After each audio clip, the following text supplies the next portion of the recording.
பாருங்க பெயின் தலையில் இருக்குல்ல அது போகிறதுக்கு வந்து டிப்ஸ் கேட்டிருந்தாங்க. ஸோ அது வந்து நம்ம அப்ளை பண்ணுறக்கூடிய ஹேர் பேக்னால மட்டும் போகாதுங்க. ஸ்டார்டிங்லேருந்தே நீங்கள் எல்லாத்தையுமே சரி பண்ணணும். ஃபார் எக்ஸாம்பிள், நீங்கள் யூஸ் பண்ணுற சீப்லேருந்து நீங்கள் யூஸ் பண்ணுற ஷாம்பு வரைக்கும் எல்லாமே மாற்றணும். இப்போ நீங்கள் சீப்பு யூஸ் பண்ணிருக்கீங்கன்னா அது யார் கூடவே ஷேர் பண்ணவே கூடாதுங்க. வீக்லி ஒன்ஸ் அந்த சீப்பை வந்து நீங்கள் ஆக்சுவலி வாஷ் பண்ணணும். அதில் சேர்கிற அழுக்குமே நமக்கு வந்து இன்னும் தலையில் அழுக்காகட்டும் பொடுகாகட்டும் எல்லாத்தையுமே வந்து அதிகப்படுத்துங்க.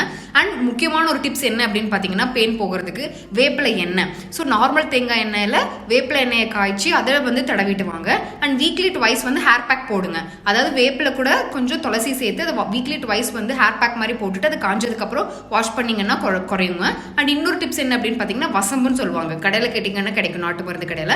அதையும் வந்து அரைச்சி தண்ணியில் ஹேர் பேக் மாதிரி போட்டுட்டு அதுக்கப்புறம் நீங்கள் ஹேர் வாஷ் எடுத்துகிட்டு வந்தீங்க அப்படின்னா உங்களுக்கு வந்து குறையுங்க. அது மட்டும் கிடையாது, நம்ம தூங்குறோம்ல தலகாணி வர, அதுவுமே நீங்கள் வந்து 2 வீக்ஸ் ஒன்ஸ் வந்து மாற்றி ஆகணுங்க. அதில் சேர்ற அழுக்கும் உங்களுக்கு இன்க்ரீஸ் பண்ணும். பிடிச்சிருந்தா மறக்காம சப்ஸ்கிரைப்.